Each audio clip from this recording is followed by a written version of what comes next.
Bueno, muy buenos días a todos. Ya se están incorporando prácticamente todos los espectadores previstos. Eh, mm, Ante todo, bueno, mi nombre es José Manuel García, soy el gerente de la Cámara de Comercio de Pontevedra, Vigo y Villagarcía. Estamos, digamos que forzados por las circunstancias. Nos hubiera gustado que esta jornada fuera presencial y pudiéramos tener todos una interacción más próxima, pero yo creo que este formato nos permite incluso contar con la presencia y la participación de gente a la que le hubiera sido complicado desde el punto de vista logístico asistir y que es un lujo tener hoy aquí. A lo largo de estas semanas hemos estado preparando una acción, una misión inversa virtual del sector naval en Noruega, y esta misión inversa virtual viene, digamos, acompañada y soportada por esta jornada en la que vamos a intentar dar una visión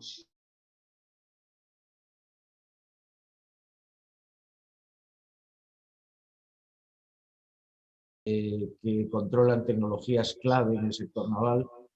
La vocación marítima de Noruega, en fin, no hace falta encomiarla porque tiene siglos de existencia y realmente es un socio clave en muchísimos desarrollos, aparte de que es un enorme consumidor de servicios de transporte marítimo, tanto de pasajeros como de mercancía, offshore, atención a plataformas de producción eólica, etcétera, etcétera.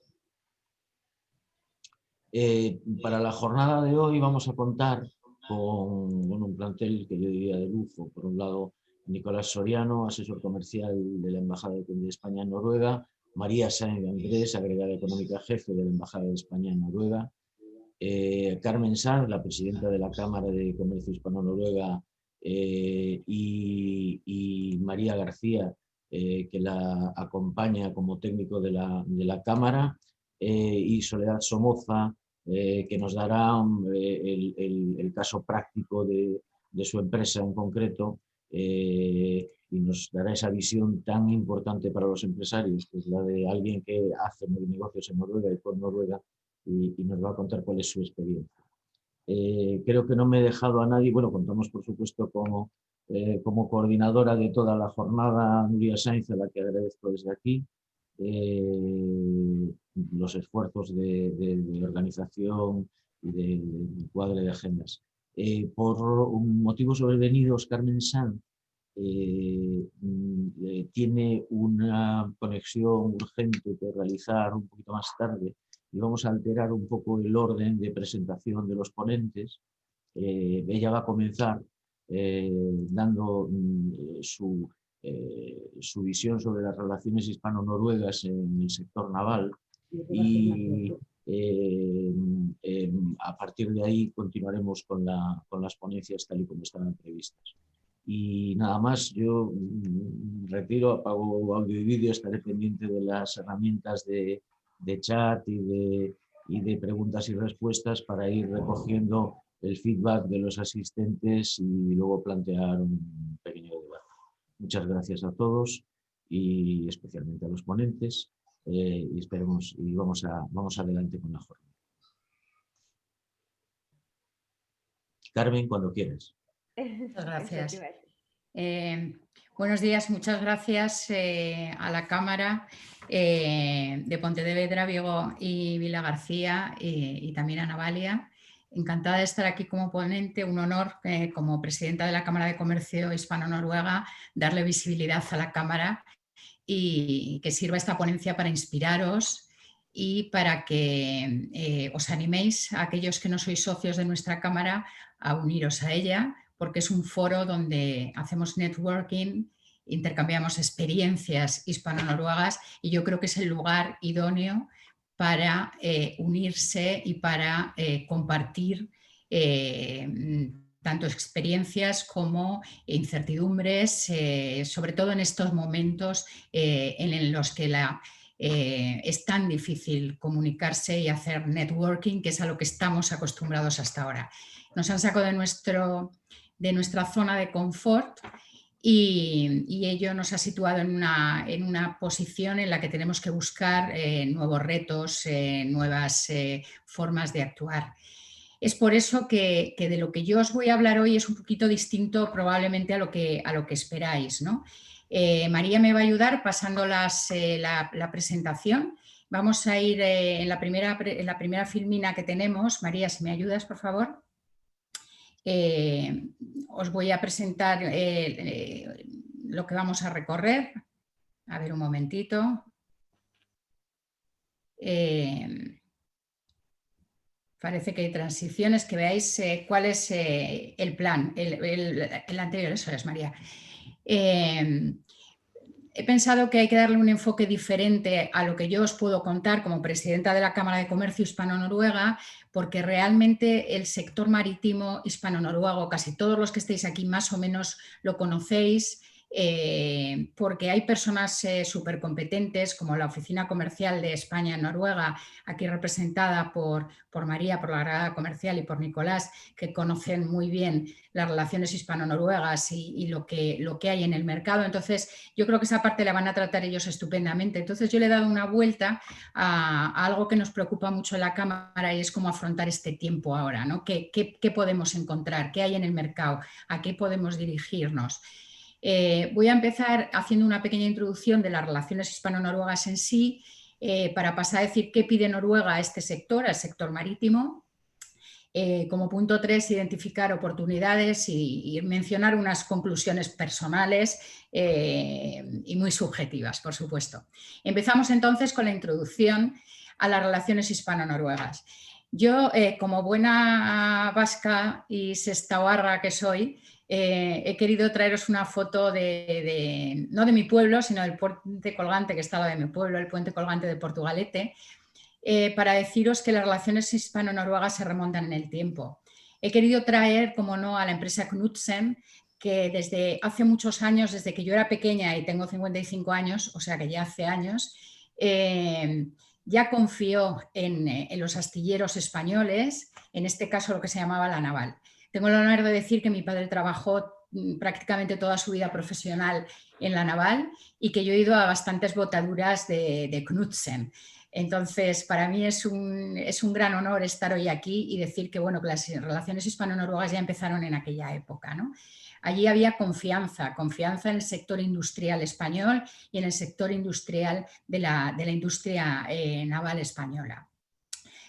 No quería dejar de comentar las fragatas, que estaban, había una foto en la filmina anterior, las fragatas que, como sabéis, la Armada Noruega encargó a Izar, a Navantia, y que parte de ellas se construyeron en Galicia. Parte de ellas en Galicia y parte de ellas en Noruega, con un sistema de compensaciones que funcionó súper bien, de maravilla, gracias a la colaboración entre Innovation Norway y las instituciones españolas. Realmente fue un gran éxito, fue el dorado de las relaciones hispano-noruegas. Tenemos que mirar a ellas porque se hizo bien y deberían hacerse más cosas así porque realmente incentiva las relaciones hispano-noruegas. Estos son dos de los hitos que nos muestran que ha habido siempre relaciones. Con los astilleros más pequeños también las ha habido mucho barco pesquero hecho en España que se ha vendido para Noruega, luego hablaré un poquito más de ello. Pero entonces, cuando empezó todo esto, como sabéis, competíamos por precio. Realmente España era un sitio que hacía el trabajo, obviamente, hacía barcos, los barcos eran buenos porque si no, no se compran, pero estábamos compitiendo por precio. Noruega también tiene astilleros, pero dejó de alguna manera de construir en Noruega porque le era más rentable sencillamente construir en España. Tal y como yo lo veo, actualmente competimos por precio, competimos también por capacidad y por tecnología. Las fragatas es un ejemplo de ello, por eso he querido traerlo, ¿no? Las fragatas, yo recuerdo que un noruego en una presentación, uno de la Armada Noruega, nos dijo que los alemanes les habían llevado una fragata hasta el fiordo de Oslo y les habían dado un paseo a los parlamentarios en fragata.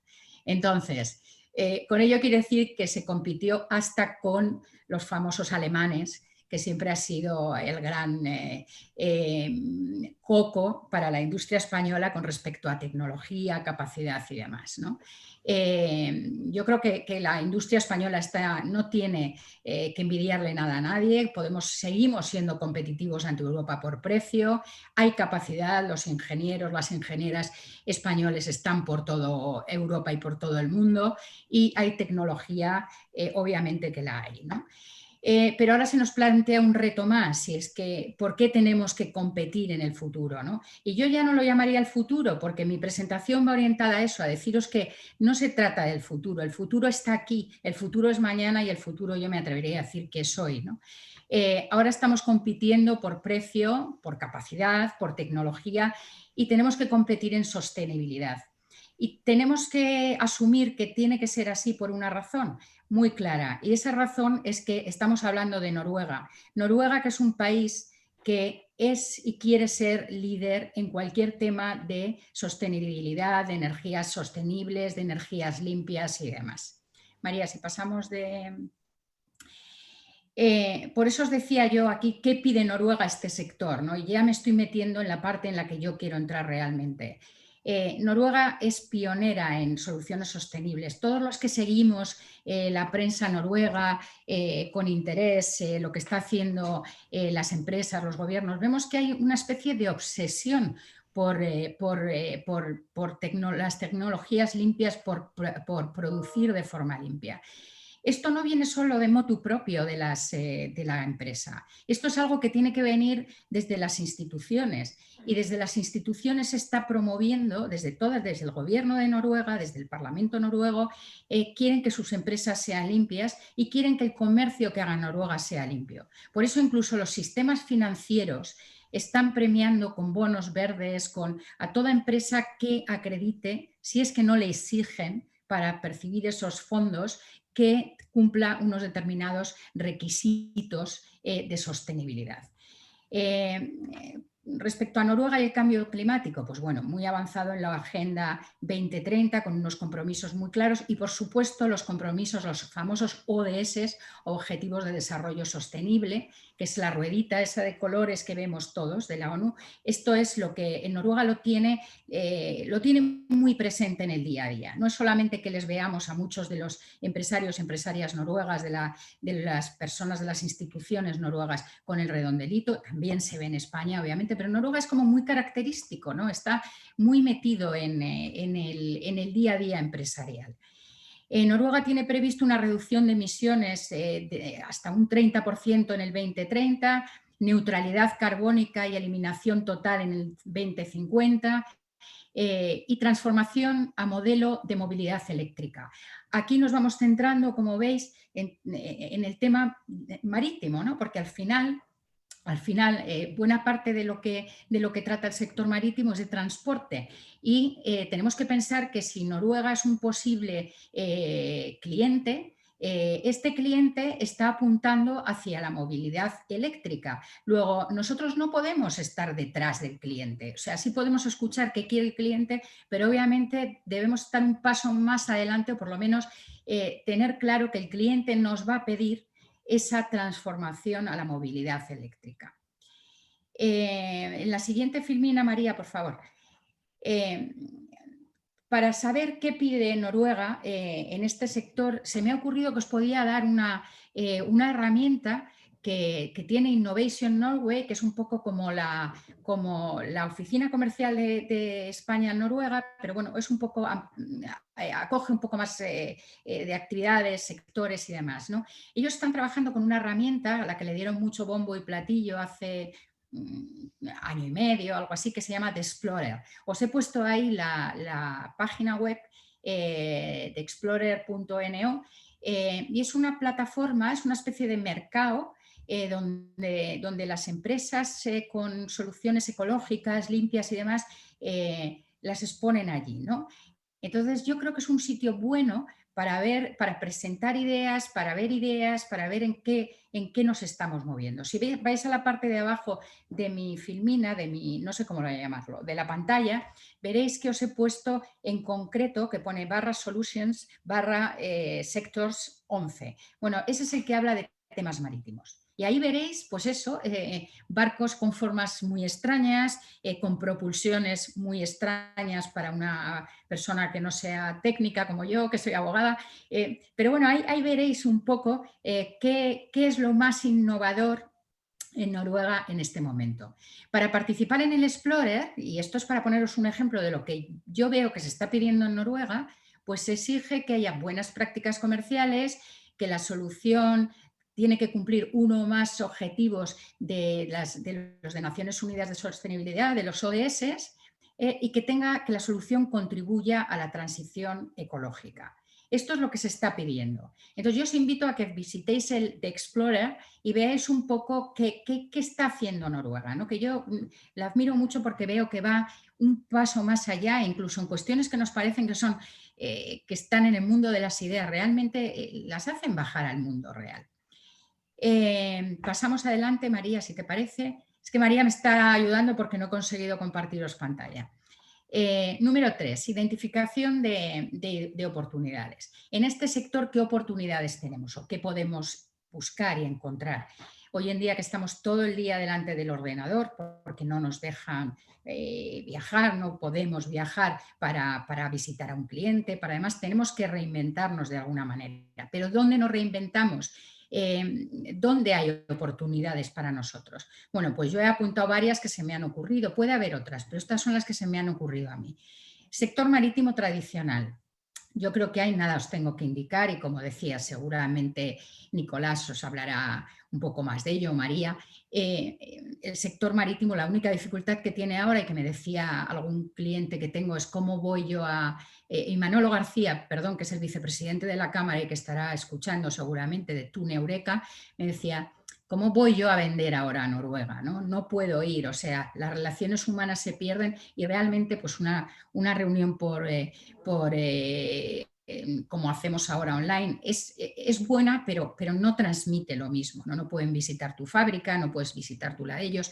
Entonces, es difícil. Pero bueno, tenemos que seguir ahí. Y yo creo que el sector marítimo se tiene que valer bueno, pues de ejemplos de lo que se puede hacer, de lo que se ha hecho, ser muy cumplidores y muy estrictos en plazos, en información, especialmente estrictos en informar al cliente, en mantenerlo informado. Para mí es esto lo que se puede hacer. ¿Qué otras oportunidades hay? Bueno, pues yo he puesto puertos con cero emisiones porque hay algún proyecto en el puerto de Oslo muy interesante que están comprando barcos para gestión del propio puerto, pues eso, con cero emisiones, ¿no? Entonces, es tecnología nueva que necesitan y que quieren adquirir y que hay una oportunidad ahí. Estamos hablando también de energía eólica marina. En España estamos viendo en la prensa constantemente planteamientos que vienen desde Noruega con respecto a la eólica marina y respecto también a la energía solar que se quiere implantar en el mar, ¿no? Estamos viendo todo esto pues, con Equinor en las Canarias, también en el norte de España. Bueno, ahí tenemos dos campos, tanto el eólico como el solar, que no lo he puesto ahí, que nos sirven también, ¿no? Y luego tenemos la parte de almacenamiento de CO2, pero en el lecho marino.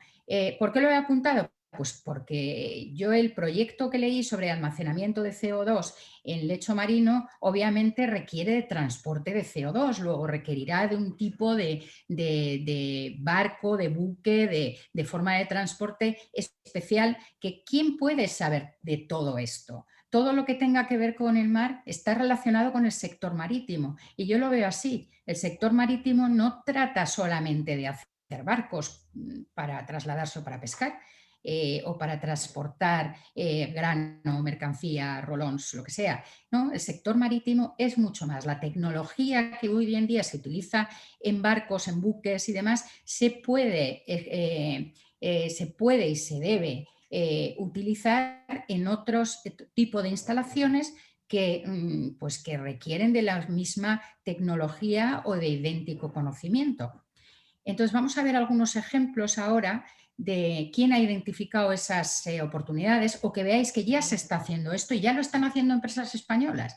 Yo lo he recogido de información que he leído, que he recibido por ahí, que vas leyendo en prensa, en un sitio o en otro. No penséis que he hecho un estudio de mercado para ver qué se está haciendo exactamente, pero os voy recogiendo.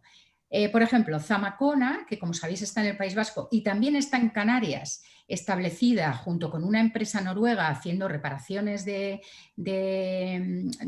plataformas y demás. Zamacona está haciendo para Intership un buque de transporte de pescado vivo, bien, hasta ahí buque tradicional, dijéramos, pero con altos estándares tecnológicos en reducción de emisiones y gases CO2 y NOx. Luego, estamos introduciendo alta tecnología en cuanto a las emisiones. Esto obviamente se lo han impuesto, esto obviamente lo ha tenido que desarrollar, quizás en colaboración con el propio armador o con empresas noruegas o con otras empresas españolas, pero esto es una realidad. Balenciaga, para Sandlax, está haciendo un buque de transporte y procesado de pescado. Sandlax es un grupo, una asociación que se dedica a temas de acuacultura. Y bueno, pues esto es seguramente uno de los varios buques que tienen que hacer. ¿Cuál es la parte importante aquí? Propulsión híbrida. Incorporación, y voy a leer y os digo que lo he copiado, no entiendo de lo que estoy hablando, pero incorporación de células de combustible con hidrógeno para emisiones, para cero emisiones. Esto lo están haciendo, y ahí volvemos a la otra parte, a que no tenemos que estar solos en el mundo. Y quizás este sea el momento de intentar conseguir colaboraciones hispano-noruegas que nos van a ayudar quizás a conseguir un contrato, quizás a adquirir know-how y quizás a ponernos como líderes en un sector en el que Noruega está tirando hacia adelante. Pues bien, Balenciaga está en colaboración con Maritime Engineering AS, todo lo que sea AS es una SA, pero en Noruega. Entonces, con Maritime Engineering AS y con Arctic Group AS, está colaborando con ellos en todo lo que es la tecnología de este tipo de buque de propulsión híbrida. También la maquinaria de procesado y demás la está haciendo en colaboración con Stranda ProLag AS y con Optimar AS, que Optimar, como los gallegos sabéis, los que estéis aquí que sois de Galicia, está establecido en Galicia hace muchos años, porque una vez nos llegó el presidente de Aclunaga, el embajador noruego, a Innovation Norway, a la Cámara, nos llevaron a visitar unas instalaciones en Vigo y en Ferrol y demás, y vimos Optimar y saludamos en noruego a la gente de Optimar. O sea que hay colaboración hispano-noruega, está disponible. Demos una vuelta para ver si es que no tenemos la tecnología o el avance adecuado en este sector tan avanzadamente sostenible, igual hay otros con los que podamos colaborar que lo tengan. Otra de las propuestas que os quería traer aquí, que está ya en funcionamiento, es Balenciaga con Gondán. Balenciaga ya sabéis que está en Zumaya, en el País Vasco, Gondán está en Asturias. Han sido siempre astilleros competidores de alguna manera. Yo cuando voy a las ferias les veo y siempre por separado. Y si vas a Nurshipping, les verás en Nurshipping por separado. Pues bueno, aquí están trabajando conjuntamente haciendo 4 buques de alta generación para eólico marino. El armador es Østensjø Rederi, que tiene uno de los estándares de sostenibilidad más avanzados que hay, y están haciendo buques de propulsión con hidrógeno y cero emisiones. O sea, estos son buques de alta tecnología de lo que se está pidiendo hoy en día, sobre todo en lo que os decía, en emisiones, cero emisiones y con propulsión de otra manera, distinta a la que ya teníamos, a lo que es la propulsión tradicional. Pasamos a las conclusiones y ya puedes quitarme si quieres, María, el compartir pantalla y así nos vemos. Para mí las conclusiones aquí son claras.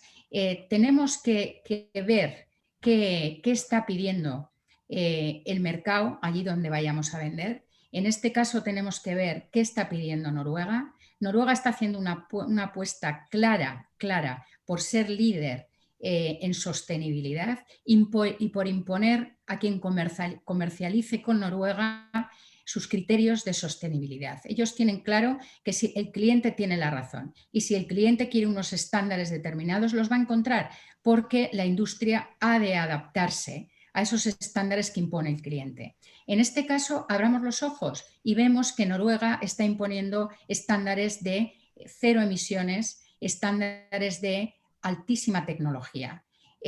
Todo ello la podemos encontrar en España o no encontrar en España. Y entonces vuelvo a la parte 2, que es simplemente utilicemos todo esto para contactar con aquellos que nos complementen, para ver si no tenemos esta tecnología, con quién podemos colaborar para tenerla, y de esta manera nos posicionaremos nosotros también como sector marítimo tan líderes como Noruega lo es, porque somos sus colaboradores. Y esto es todo lo que os quería contar. Desde un punto de vista un poquito diferente al sector marítimo, simplemente animaros a todos a que miremos hacia adelante y no nos quedemos anclados en lo que ya estamos haciendo, sino que salgamos de la zona de confort. Muchísimas gracias por vuestra atención. Muchísimas gracias, Carmen. ¿Me escucháis todos? Es que antes he tenido un pequeño problema con el ordenador. No sé si me estáis escuchando ahora. ¿Sí? Perfecto. Sí. Pues, Carmen, muchísimas gracias, de verdad. Nosotros agradecemos a Carmen enormemente desde Navaria. Somos socios de la Cámara Hispano-Noruega y siempre que les llamamos, que les pedimos que colaboren con nosotros, siempre están ahí. Así que, Carmen, de verdad, y al equipo que trabaja con ella, muchas gracias. Cuando necesites marcharte, ya sabes que te despediremos de manera habitual. Vamos a continuar con el programa tal y como lo teníamos estipulado. Ahora vamos a hablar con la Embajada de Noruega en España, a quien agradecemos enormemente también su aportación y su colaboración. Lo van a hacer, como decía el gerente de la Cámara, José Manuel García Oroiz, María Sainz de Andrés y Nicolás Soriano. María Sainz es la agregada económica jefe de la Embajada y Nicolás es asesor. Así que Nicolás, tienes que reanudar el audio, que lo tienes aquí seleccionado. Yo voy a ver si puedo compartir pantalla con mi presentación. Perfecto, pues vamos allá. Vale, ahora sí. Si la encuentro, no sé si me...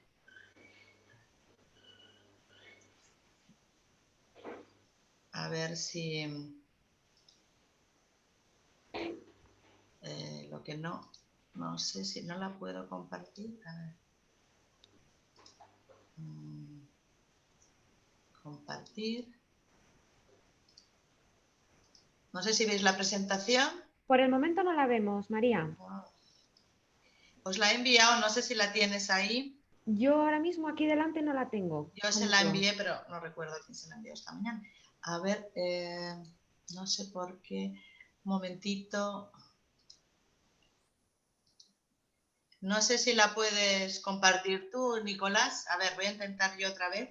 Bueno, mientras nuestros dos ponentes ahora intentan compartir pantalla, a los asistentes, dado que no podemos contar con Carmen, por si alguno de los asistentes quería hacerle alguna pregunta, tenéis el chat para ir apuntando pues, algunas dudas, algunas preguntas que podamos tratar al final de este seminario. No voy a poder, me va a pasar lo mismo, que lo malo es que no la tienes tú. Nicolás, ¿puedes intentar tú? Porque es la misma presentación. Nicolás no tiene la voz. Sí, a ver, vamos a intentar solicitarle el audio. Pero siempre pasan estas cosas. Voy a intentar poner la presentación, María. Dame un momentito. Voy a intentar. Sí. Venga, inténtalo tú y no lo hacemos los dos a la vez, porque si no... Sí, venga. A ver.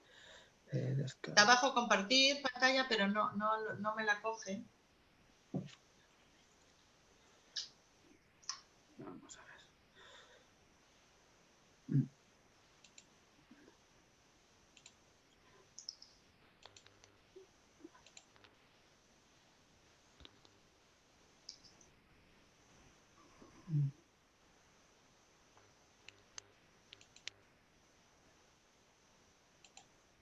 A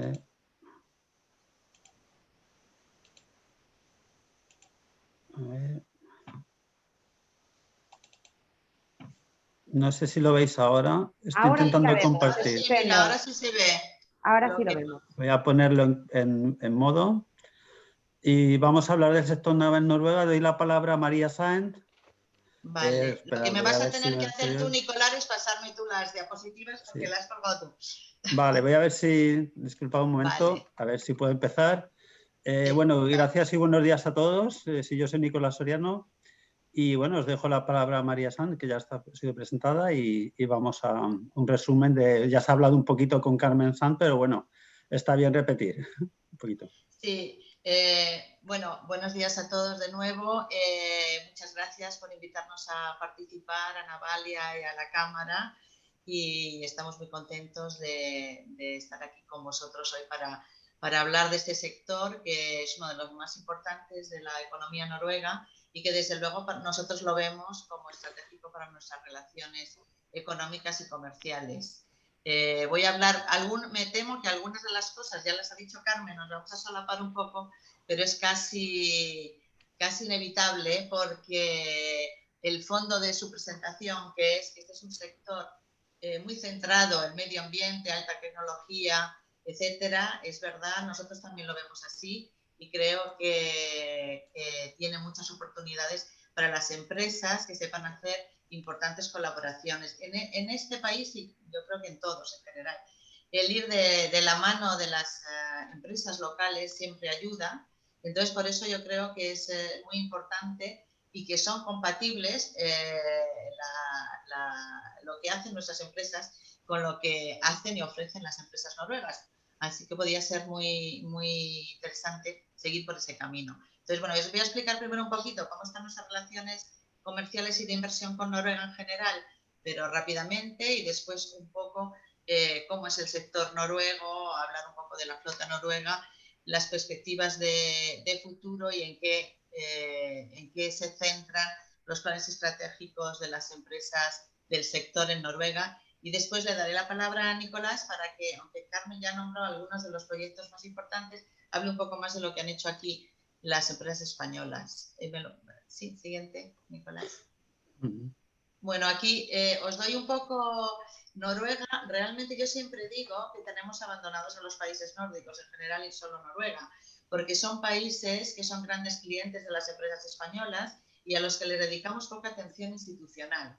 Estamos a lo mejor, Noruega no es un país de la Unión Europea, pero evidentemente está dentro del espacio económico europeo y eso hace que las regulaciones son prácticamente las mismas, quitando en el sector agrario, pero en el sector industrial y de servicios es igual. Entonces, para las empresas españolas es muy fácil trabajar aquí. Los estándares son los estándares europeos y luego otra gran ventaja es que aquí no tenéis problemas de morosidad en general, sino que son países que pagan y que no te vas a encontrar con ese problema y que pueden además financiar los proyectos. A Noruega hemos llegado a exportar 1.400 millones de euros hace 2 años, pero el año pasado bajó un poco, estamos alrededor casi siempre los 1.200 millones de euros, que no está nada mal. Y por supuesto tenemos un gran déficit comercial con ellos porque al comprar petróleo y gas de Noruega sobre todo, pues nuestra balanza comercial está muy desequilibrada y son pues ahora, el año pasado fueron 2.248 millones de euros. La ventaja de, veo vehículos, los vehículos tienen un montón de Vs, de los sectores que exportamos es que está muy diversificado, como veis, desde maquinaria eléctrica, vehículos automóviles, tractores, mientras que Noruega nos vende básicamente combustibles y aluminio, pescado también y algo de fertilizantes y abonos. Siguiente. Nicolás. Sí, perdón. Gracias, no te preocupes. En cuanto a la inversión, es pequeña todavía. Yo os he puesto ahí unos números muy grandes que parecen mucho, pero en realidad no es el flujo de inversión, sino que es el stock de inversión española en Noruega, que ha sido un poco la compra de sedes cuando se han establecido aquí las empresas o servicios financieros también. Y Noruega pues ha invertido en España pues sobre todo en construcción, algo de telecomunicaciones, pero es todavía bastante pequeña. Sí, Nicolás. Lo que sí hay que decir es que, como sabéis, Noruega tiene el fondo soberano, de los fondos soberanos más importantes del mundo, y ha hecho unas grandes inversiones en España, en empresas españolas y también en deuda pública española. Tengo por aquí algunos datos, porque son tantos millones que seguro que me voy a equivocar. Entonces quería deciros, por ejemplo, para daros un ejemplo, el Fondo de Pensiones noruego ahora mismo tiene invertido en compañías cotizadas 11.700 millones de euros y en deuda pública española 6.900 millones de euros. Además, han invertido en empresas como Iberdrola, que tienen un 3% de Iberdrola, un 5% de Técnicas Reunidas, un 2,6% del Banco de Sabadell y el Banco de Santander. Es decir, Noruega es un país que tiene una alta capacidad financiera y que sí que mira a España a la hora de invertir, lo que eso, desde luego, es una ventaja. Si me pasas la siguiente, Nicolás, por favor. Una cosa que me pareció interesante, viendo a ver, perdona. Me falta una, Nicolás, ¿no hay una antes? Ya, gracias. Sí, es esto lo que quería decir. Bueno, una vista general del sector naval es que supone el 10% del PIB noruego. O sea, os podéis imaginar que se pone es para Noruega casi como el turismo para nosotros, ¿no? Es realmente un sector estratégico que supone unos ingresos de 24.000 millones de euros y emplea, ahora ha bajado por la crisis de COVID, pero debe estar entre 90.000 a 100.000 personas y son nada más y nada menos que 7.500 empresas. Claro, como bien ha dicho Carmen, el sector no tenemos que pensar solo en la construcción de buques en el sector naval, sino que tiene también muy importante lo que son los servicios marítimos. Noruega tiene una de las grandes compañías de servicios marítimos en tanto asesorías jurídicas de derecho del mar, financiación, empresas de seguros marítimos y, por supuesto, los puertos. Y además, otro subsector importante es el del equipamiento, tanto técnico, digamos, calefacción, ventilación, como incluso mobiliario de los buques. Entonces, el transporte marítimo en Noruega se usa muchísimo y representa las 3/4 partes de todo el transporte en el país. Y el plan de transportes de Noruega quiere que poco a poco el transporte de mercancías, el transporte ferroviario, pues vaya pasando cada vez más a transporte marítimo porque se considera mucho más sostenible. Gracias, Nicolás. Este cuadro me pareció interesante porque está sacado del Maritime Outlook Report del 2019, porque vemos cómo estábamos a finales del 2019 un poco y cómo es que ha pasado ahora con la crisis, ¿no? Con la crisis económica que ha causado el COVID. Si veis a la derecha, en el quesito de la derecha, veis que, bueno, no sé si veis los números de todo bien, pero bueno, la idea de los armadores noruegos era comprar 137 barcos en un plazo de 5 años y 5 plataformas más. Y aquí veis lo que se divide entre los de deep sea y short sea y luego el offshore shipping y las plataformas, ¿no? Pero a la izquierda veis que si le preguntabas a los armadores dónde va a comprar usted esos barcos, en gris veis los que decían que no los vamos a comprar en Noruega, los vamos a comprar fuera. Claro, este cambio que hubo en el sector marítimo noruego hace ya bastantes años, que supuso la entrada de Asia y sobre todo de Corea en este sector, hizo que realmente los noruegos vieron que no les compensaba construir ellos los barcos, ¿no? Y entonces yo creo que la crisis del COVID va a cambiar mucho la globalización, que vamos a ir a mercados de más proximidad y que eso nos coloca muy bien a nuestros astilleros, porque si los noruegos no lo van a hacer, a lo mejor en vez de mirar hacia Corea o a países asiáticos, si podemos competir tanto en precio como desde luego calidad e innovación tecnológica, podemos ofrecerles las soluciones que necesitan, ¿no? Sí. Aquí un poco este cuadro veis qué es lo que pasaba exactamente, ¿no? Antes En puntos suspensivos arriba eran las previsiones que hacían en los diversos sectores de deep sea shipping, offshore, big companies, bueno, el drilling, en equipamiento, y en cambio, ¿qué es lo que ha pasado? ¿No? Ha habido, sobre todo en lo que llamamos de deep sea shipping, ha habido una enorme caída durante este año que se espera que va a ser todavía peor, como veis en la siguiente diapositiva. Gracias. Pues se han perdido hasta ahora las compañías navieras noruegas un 25% de facturación, que se piensa que de aquí a final de año va a llegar a un 35% de pérdida de esta facturación. Es diferente según los subsectores, cayó menos en los servicios de offshore, claro que les afectó un poco menos, en aguas marítimas fue un 25%, y luego, claro, lógicamente, como sabemos muy bien en España, todo lo que ha sido buques de pasajeros, el sector ha tenido una caída dramática con el hundimiento del turismo y que ha sido hasta del 30%. En general, el sector espera unas caídas en su volumen de negocio del 35% para final de año.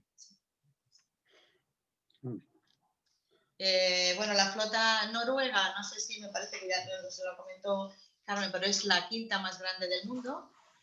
Es un poco, esta diapositiva es para daros la idea de cómo está el sector, y tiene 1.700 buques. Son buques que tienen una edad de 10 años, que bueno, en algunos países es poco, en Noruega les parece bastante y quieren reducir la edad de los buques, porque eso significa también que son buques más limpios y más ecológicos y sostenibles. El sector más grande es el sector del offshore, y es un sector que está cada vez más ligado al sector energético y a las plataformas, y ha ido creciendo mucho también el sector de carga. Por otro lado, la flota noruega se mueve por todo el mundo, y ahí os he puesto el dato de que realiza unas 80.000 escalas anuales en todos los puertos del mundo. Siguiente. ¿Cuáles son las perspectivas para el futuro? Pues esto también, no puedo estar más de acuerdo con Carmen Sanz. Hay 3 puntos que ellos miran a la hora de planificar la estrategia del sector,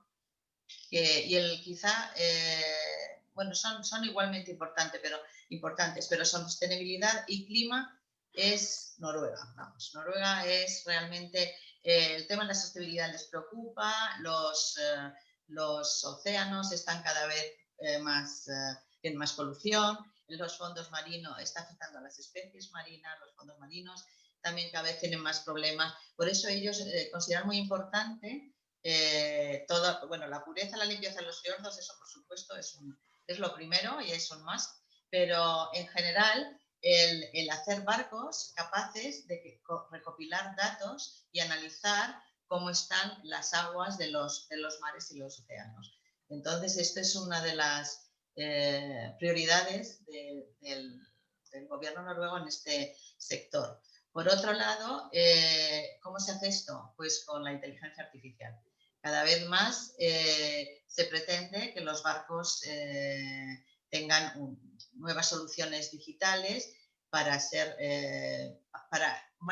poder abordar todos estos retos de una forma más fácil, y se ha creado un gran clúster marítimo noruego que incluye a muchísimas empresas de todos los sectores y subsectores para trabajar juntos. Y por último, pues el clima, el medio ambiente y los objetivos de desarrollo sostenible. Como ya lo ha dicho Carmen, piensan reducir drásticamente las emisiones, y están haciendo en este campo, en el campo marítimo también, para reducir emisiones, algunos proyectos muy interesantes. Por ejemplo, han hecho un proyecto público-privado que se llama le llaman Green Shipping Program, con empresas privadas y el gobierno noruego. Hicieron un proyecto nuevo para conseguir que la empresa de fertilizantes Yara, que produce se llama el sitio Kolsrum, pudiera transportar con un tanque autónomo, o sea, con un barco, un tanker autónomo 100% eléctrico, hasta sus terminales al sur, en Brevik y Larvik. Este ha sido un proyecto muy, muy interesante de un gran barco de transporte que reduce las emisiones en 750 toneladas de metros cúbicos de CO2 al año y que realmente da una idea de por dónde van los noruegos cuando están desarrollando los proyectos, ¿no? Por ejemplo, en el transporte de pasajeros, pues el proyecto es que ya para finales del 2021 haya más de 70 ferries eléctricos. Y están también desarrollando, se ha desarrollado un proyecto interesante, una cosa que se llama TIC, que nunca lo sé pronunciar, que son para shuttle tankers, les llaman. Entonces estos barcos en realidad se propulsan con las mismas emisiones de CO2 que ellos capturan. Yo digo como Carmen, esto para mí me suena como hocus pocus y una cosa mágica, pero de verdad que está ahí y que es una inversión muy, muy interesante. Yo creo que en España tenemos también científicos y tecnología para trabajar en estos campos, desde luego. Sí.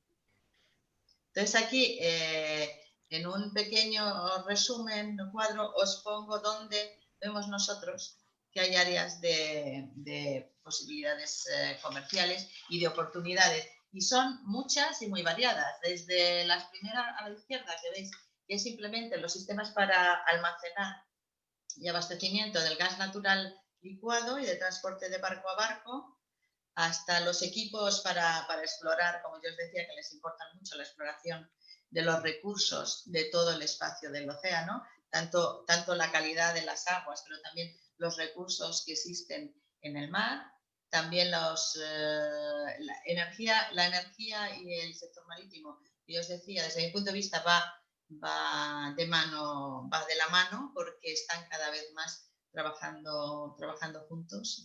El sector marítimo y las plataformas, tanto de eólico como solar, y es verdad que el otro día me llamó Equinor porque siguen haciendo muchas cosas en Canarias y quieren seguir expandiendo su proyecto allí de lo que llaman floating offshoring, porque son plataformas flotantes. Entonces yo creo que aquí hay muchos subsectores que pueden ir también, incluido pues, la tecnología, baterías, energía terrestre. En realidad, casi diría que no hay un subsector que no tenga oportunidades, ¿no? También el diseño, por supuesto, de los cascos, cada vez mejor, los diversos sistemas de propulsión de los barcos. También les interesa mucho, lógicamente, los métodos de evacuación y salvamento. Y luego no tenemos que olvidar lo que importa a Noruega en la cooperación del Ártico, porque les he visto a los países nórdicos y Rusia, Estados Unidos, Canadá, hay un consejo del Ártico que están trabajando juntos para la protección de esta zona y desarrollar nuevas formas de cooperación, también sostenibles y de cara al futuro. Entonces, bueno, yo creo que es realmente uno de los sectores más importantes para las empresas españolas. Y ahora le voy a pasar la palabra a Nicolás para que os cuente algunos de los estupendos proyectos que han hecho aquí nuestras empresas. Muchas gracias, María. Bueno, voy a un poco dejar esta presentación, voy a poner la mía, que da un poco paso de lo que se ha dicho aquí, un poco cómo se está haciendo ahora, se está implementando, se puede decir. Voy a ver si puedo compartir mi presentación. A ver.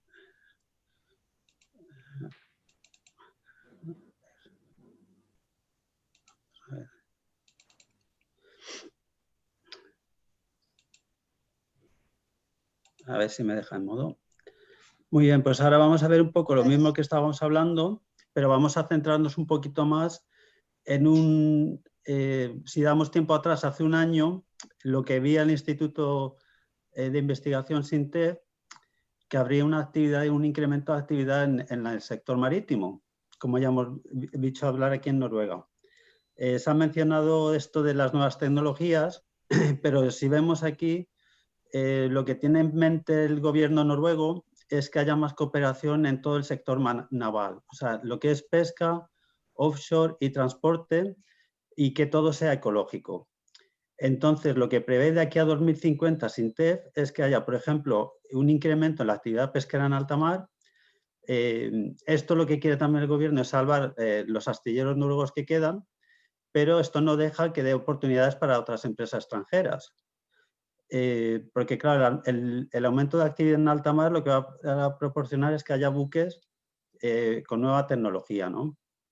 Luego también tenemos claro, la energía eólica, que está tan de moda, tanto en flotante como en el fiordo, y que da también igualmente oportunidad para las tecnologías noruegas, porque, claro, quieren aprovechar la experiencia en el offshore, en oil and gas, pero ya sabemos que España, por ejemplo, con Siemens Gamesa, pues tiene, o Iberdrola, tienen larga experiencia en este sector también. Otras oportunidades que están hablando, que ya has mencionado María y Carmen Sanz, es la captura y almacenamiento de carbono CO2. Esto, si se desarrolla en el mercado europeo, representa un potencial de 200 embarcaciones para 2030 y aumentando hasta 600 embarcaciones para 2050, o sea, el 2050, según pues, hasta aquí dando a conocer SINTEF Ocean. Esto también, claro, es un potencial ayuda, o sea, una oportunidad de negocio para los astilleros noruegos, pero por supuesto también para internacionales, porque sabemos que la capacidad de los astilleros noruegos es muy reducida y se ha centrado más en las plataformas de oil and gas y no tanto en embarcaciones. Y aquí lo que estamos hablando son de 600 barcos.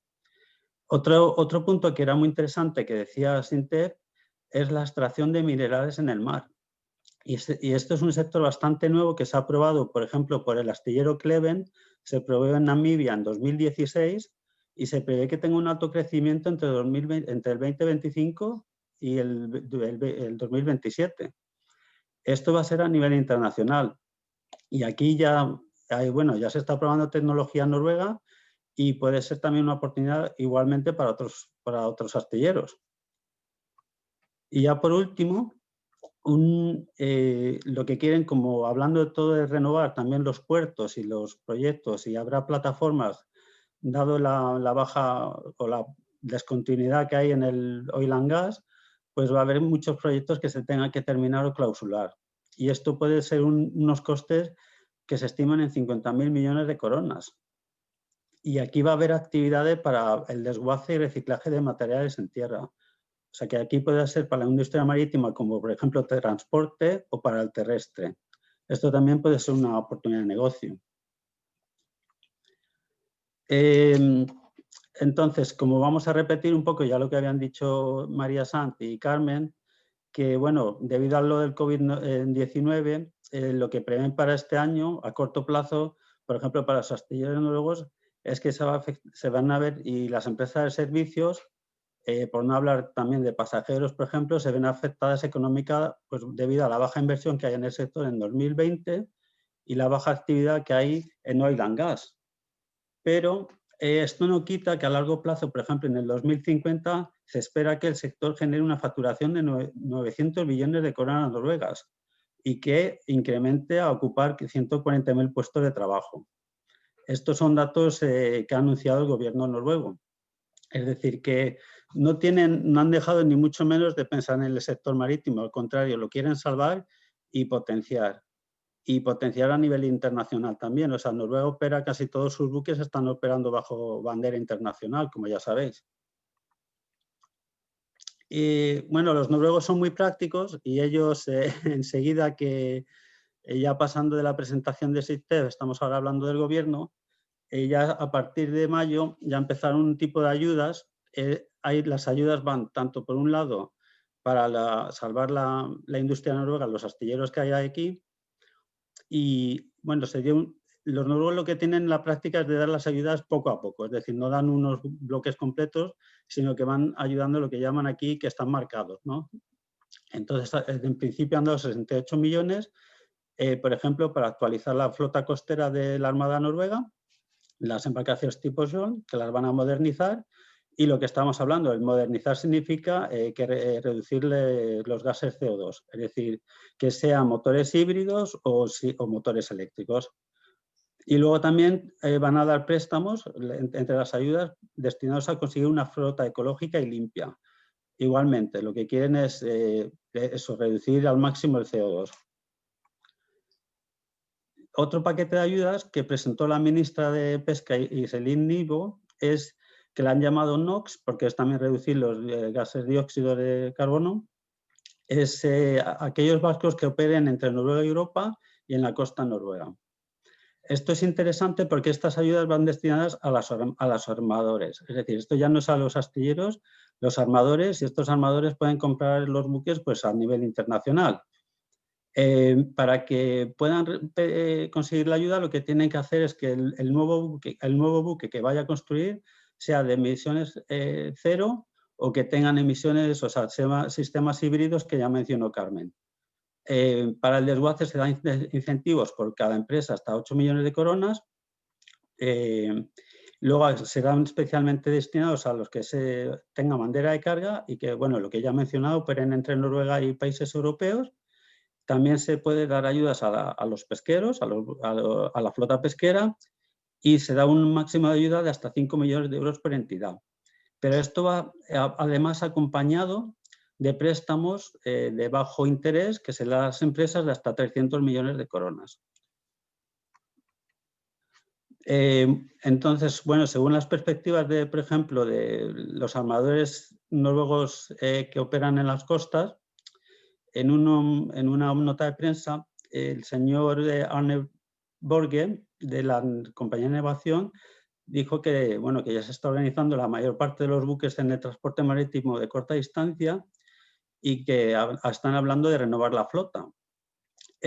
Aquí, como veréis en la diapositiva, ven que tienen proyectos ya por un valor de 9.000 millones de coronas.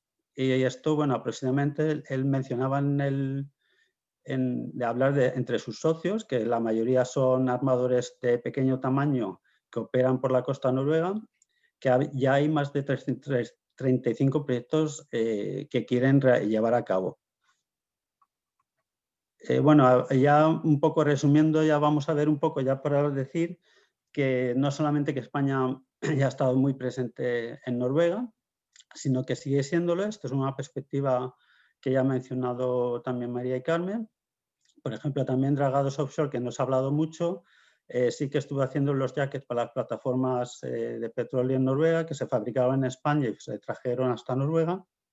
O en 2014, por ejemplo, fue un contrato público con el Directorado de Pesca noruego, que está en Bergen, que entregó un buque de investigación que fue entregado por Condam.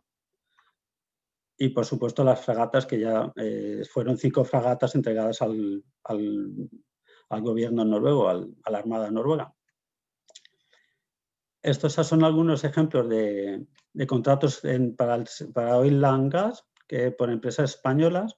Vemos que hay varias empresas, no solamente Zamacona y Gondan, que ya hemos mencionado, sino también vemos la Falconería Naval o Freire, que han hecho pues, tipo de apoyo al offshore, como el multipropósito subsea o el buque standby. Y los proyectos más recientes del 2020, bueno, son los que ya se han mencionado, el congelador factoría de Sunderøy, que es entregado para Pressfjord, que es también una empresa de acuicultura, y también Astilleros Murbeta ha hecho un buque pesquero, el Christopher Trons, que se entregó ahora en el pasado mes de octubre, si no me equivoco, y que tiene, bueno, lleva también los peces vivos, ¿no? Entonces también es un poco parecido al otro proyecto que se había mencionado. Y ahora el reciente contrato que se va a hacer entre Zamacona para llevar también transportes vivos a Solstranda. Y estos son otros proyectos que ya están, por ejemplo, Navantia sigue también participando con 6 submarinos de la Armada Noruega y estaba pendiente de un pedido de nuevas fragatas. Así que yo creo que hay cabida para más proyectos todavía. O sea que el sector noruego va a seguir invirtiendo en el sector marítimo. Lo que hemos dicho ya, que va a ser todo, quieren tener, lo van a llamar un sector marítimo azul. Azul en el sentido de colaboración entre los 3 sectores, offshore, transporte y pesca y acuicultura, por supuesto, y que la mente que tienen es lo que hemos dicho, reducir el CO2 a todo coste. En fin, espero que animar a las empresas españolas. Desde la oficina animamos a las empresas a que sigan en contacto con los armadores noruegos, porque aunque son tiempos difíciles, pues van a seguir teniendo el apoyo del gobierno y además quieren operar y bueno, una vez que pasa la crisis, estar preparados para afrontar los nuevos retos. Vale, pues muchas gracias. Muchísimas gracias a los dos. Yo antes, María, ha puesto en una diapositiva que venían todos los sectores, todos los subsectores en los que había oportunidades de negocio, y a mí se me han ocurrido tantísimas empresas españolas que acuden a Navalia, que son visitantes de Navalia, y hay tantas empresas españolas que tienen cabida dentro de esas oportunidades de las que habéis hablado, que la verdad que es cierto que es importante pues que se animen, que por lo menos lo intenten, ¿no? Que yo creo que hay oportunidades para ello. María, te voy a silenciar, si no te importa, así ya quedáis silenciados, y ahora vamos a darle paso a Soledad Somoza. Nos pareció muy interesante hablar con ella porque ella ha estado casi 5 años trabajando en Noruega. Ella es experta en el offshore y tal y como bueno, pues nos habéis contado las personas que sois expertas en este país, pues el offshore es una parte muy importante del sector naval noruego. Así que, Soledad, te voy a habilitar el audio y ella nos va a contar, no sé si lo tienes habilitado ya, Soledad. Ahora. Sí, me oís, ¿verdad? Ahora, perfectamente. Ella nos va a contar un poco su experiencia de trabajo durante mucho tiempo en Noruega. Vale, muchas gracias, Nuria. Muchas gracias a todos vosotros por invitarme. Y espero que mi presentación sirva de ayuda a las empresas que quieren implementarse. Yo lo enfoqué un poco, bueno, pues las empresas que ya están, que sé que hay muchas, que se han hablado de las grandes empresas, pero hay empresas muy pequeñitas que sé que están abriendo mercado en Noruega. Entonces lo he enfocado un poco, intentando dar una visión un poco práctica y un poco de la tendencia al mercado offshore. Yo me he centrado bastante en el mercado offshore. Entonces, voy a darle a compartir pantalla, a ver si lo podéis ver. ¿Lo veis, verdad? Sí, ahora mismo, lo tenemos. Vale, bien. Bueno, hablar del mercado offshore Noruega y no hablar del Norwegian Petroleum Directorate sería un error. Es decir, el Norwegian Petroleum Directorate es una entidad, que los que estáis en Noruega lo sabéis, que dicta, depende del Ministerio de Petróleo y Energía, es el que dicta, regula y supervisa el mercado del offshore, tanto por regulaciones propias como por guidelines y por auditorías que hacen. Entonces, el Ministerio de Petróleo y Energía, a través del Norwegian Petroleum Directorate, emite una licencia de explotación, un PDO, a los operadores de los pozos petrolíferos. Entonces, para que os suenen un poco, los grandes operadores de los pozos petrolíferos pues son desde Norsk Shell, Aker BP, ConocoPhillips, Equinor, que es empresa estatal, Repsol, que Repsol está trabajando, es un orgullo, Repsol está trabajando ya allí en Noruega, Total Norge, Borr Energy y Wintershall. Estos son los grandes operadores de los pozos petrolíferos. Muchas veces lo que hacen es operan de manera individual, pero la mayoría de las veces operan en conjunto. O con un pozo petrolífero pueden estar 2 o 3, como veremos más adelante. Quería nombrar esto porque sé, como te comentaba, que hay empresas que en el momento que te llega la especificación, te vas a la parte de Rules and Regulations, ves Norwegian Petroleum Directorate, y el Norwegian Petroleum Directorate es esta figura que muchas veces tiene regulaciones que sí te influyen a la hora de especificar los equipos. ¿Me oís bien, Nuria? ¿Se me oye bien? Vale, vale. Vale. Principales actividades del oil and gas. Bueno, para quien no esté muy metido en el tema del offshore, quiero hacer una breve introducción, y para los que estén, recalcar un poco los grandes players del offshore. Lo he simplificado un poco, es bastante más complejo, pero bueno, lo he simplificado un poco. ¿Cómo se inicia la prospección de un pozo petrolífero? Bueno, pues hay una primera fase que es la de investigación, la investigación sísmica.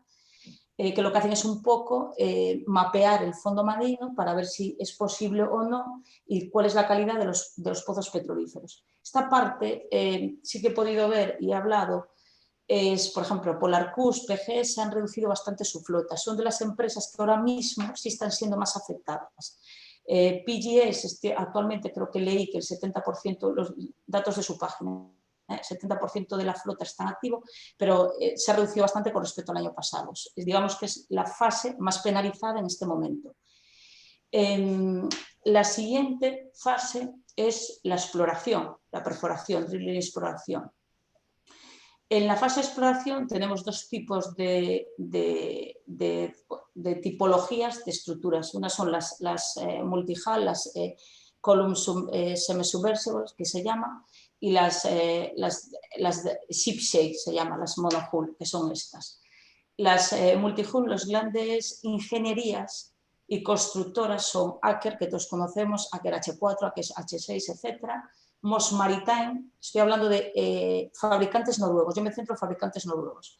Moss Maritime, que es una gran ingeniería noruega, los GBA, las plataformas GBA, que es uno de las grandes ingenierías conocidas, y Hisman. Vale, y en cuanto a los monohull, operan empresas como Stena Drilling, Odfjell Drilling, Dolphin Drilling y más. El siguiente paso sería todo el desarrollo subsea. Dentro del desarrollo subsea están las grandes empresas nuevas como son Subsea 7 y Dove.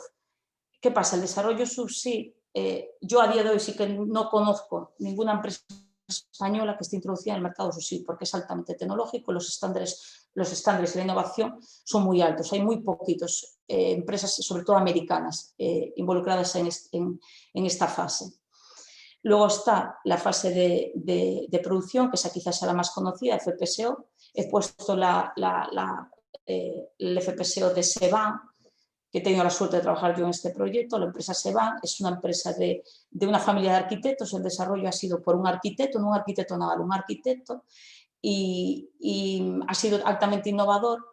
Luego hablo un poco más de esta plataforma, porque se desarrolló para operar en Barents Sea, en el norte. Entonces, el desarrollo de la forma está altamente optimizado para bajas temperaturas. Y luego InOcean, que es también otro de los grandes ingenierías de arquitectura naval que desarrollan proyectos de FPSO.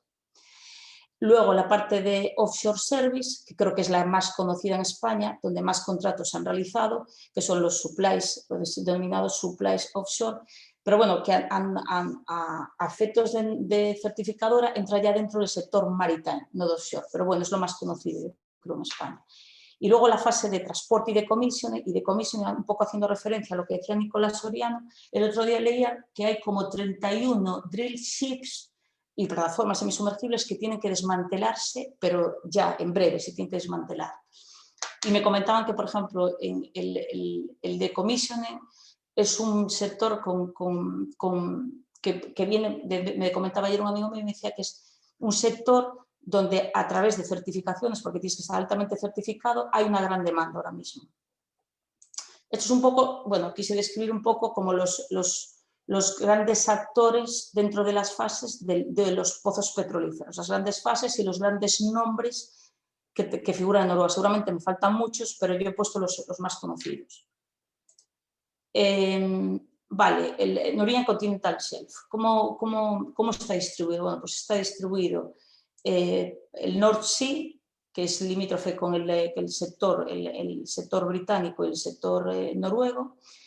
Fue donde empezaron las primeras exploraciones en el North Sea, el Norwegian Sea, que es esta zona, North Sea, Norwegian Sea, y ahora cada vez nos vamos más a Barents Sea, la zona del norte. Tengo datos del 2019 y datos del 2020, pero el 2020 como no está aún cerrado, los datos son un poco más variables. Entonces, en el 2019 en el North Sea había 66 pozos que aún están produciendo. En el Norwegian Sea 19, la cantidad es menor, y aparte en el Norwegian Sea tiene sobre todo explotación de gas. mucho más que oil. El oil, digamos que está concentrado mucho más en el North Sea, y Barents Sea tiene actualmente 2 pozos petrolíferos en producción y no exentos de problemas y de problemas que probablemente tengan que impliquen una gran innovación para solventarlos. Vale, aquí hay otros, se están haciendo, y vosotros que estáis ahí supongo que lo habréis oído más, se están haciendo pequeños descubrimientos. Hace poco Equinor encontró una pequeña bolsa de gas, están haciendo pequeños descubrimientos de bolsas de gas sobre todo.